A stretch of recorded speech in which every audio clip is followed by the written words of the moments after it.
Hi, wonderful one. I welcome you to my channel, The Chemist Chemistry. In today's video lesson, we'll be talking about introduction to atomic properties. Introduction to atomic properties.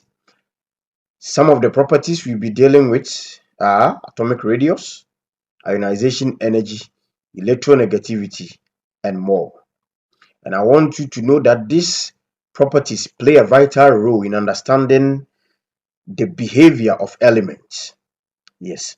Now, at the end of the lesson, I expect all my viewers to have this knowledge in mind, and that is my learning outcome. By the end of the lesson, students will be able to one, identify trends in atomic size, ionization energy, electronegativity, and more for elements on the periodic table. Secondly, students will be able to distinguish between the term group and period. The next, predicting elemental properties.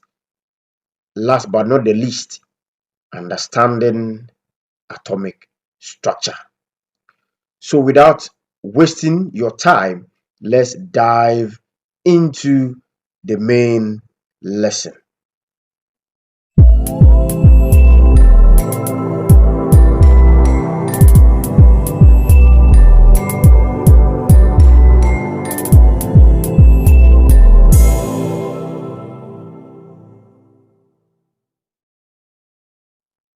So in one of our recent video lessons, the link is below, find it the description.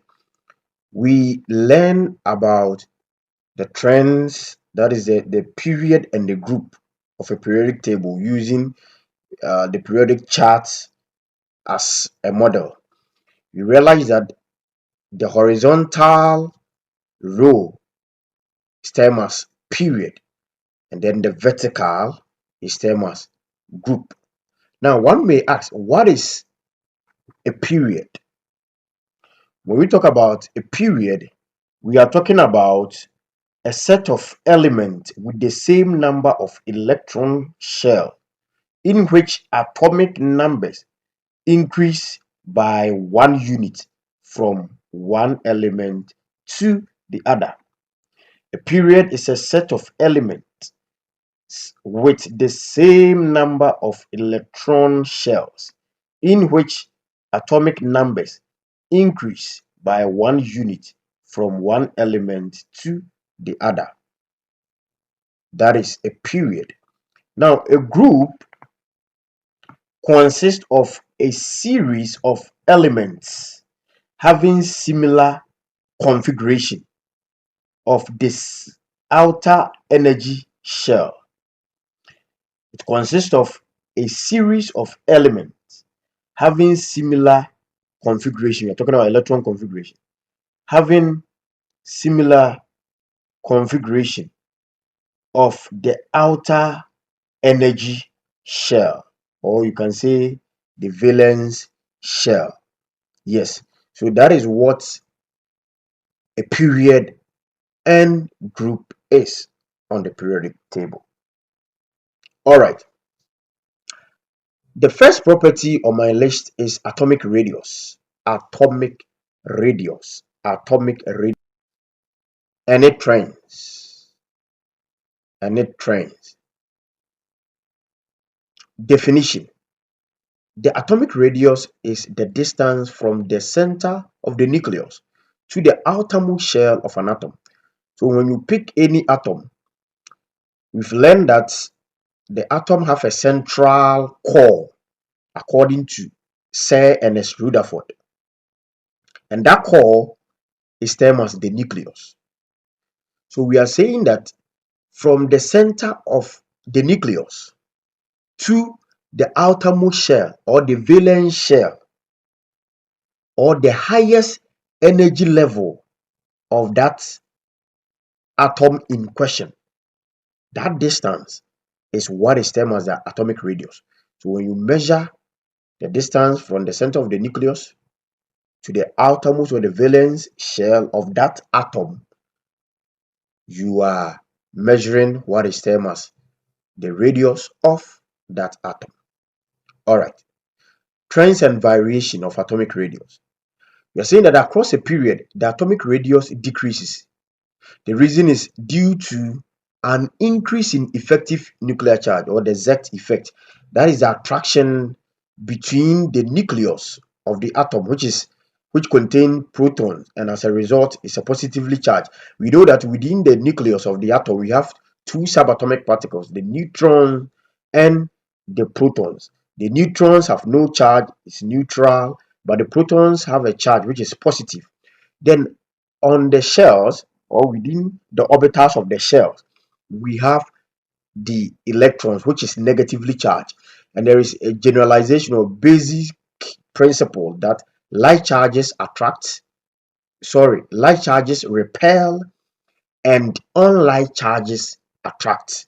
Light charges repel and unlike charges attract. So since we have positive protons in the nucleus and negative electrons within the orbitals of the shell, there is going to be an attraction between the nucleus and the outermost electrons, and thereby shrinking or decreasing the actual radius or size of the atom. And that is what we mean by the fact that the atomic radius decreases across a period due to an increase in the effective nuclear charge. Another thing I want you to have in mind is that the effective nuclear charge increases across a period, and it is directly proportional to increase in number of protons. We know that as we move from one element to the other across a period from left to right on the periodic table, the number of protons increases. Let's take note of that. Now, down a group, the atomic radius increases due to the presence of additional energy level. As we move from top to down a group, we realize that from one element to the other down a group, a shell is added. As we move to the next, one shell is added in that order. So as the shell is being added, the distance from the nucleus, which is the center, to that valence shell or energy level become broadened, or it increases, and as a result the radius also increases. So let's take note of that. Now let's move on to the next: ionization energy. Ionization energy. Now, ionization energy is the energy required to remove an electron from an atom or ion in the gaseous state. You can also say that it is the energy required to remove 1 mole of an electron from an atom, an isolated gaseous atom. Okay, and anytime that atom donates, or the electron is being removed from the neutral atom, it becomes a positively charged, a cation to be precise. Yes, so let's take note of that. So that energy that is required to remove the electron is what is termed as ionization energy. Now, across the period, that is the trends and the variation, ionization energy generally increases across a period, that is from left to right, and decreases down a group. Now, the noble gases, which is the group 18, the noble gases have the highest ionization energy due to their stable electron configuration. We learned that the the group 18 elements have a fully filled outer electron configuration, or they have a fully filled octet, and as a result they are more stable. So because they are more stable, removing an electron from the valence shell will make it unstable, and the atom will not allow that. So for us to remove an electron from there, it will require a higher energy to do that. Apart from that, also we just learned that the effective nuclear charge increases from left to right across a period with increasing number of protons.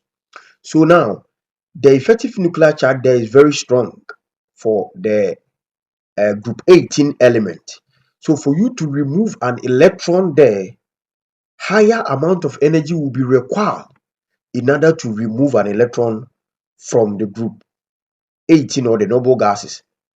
And we know that that energy is ionization energy. So higher ionization energy will be required. And that is the reason why we are saying that from left to right across a period, the ionization energy increases, because a higher amount of it will be required to remove an electron.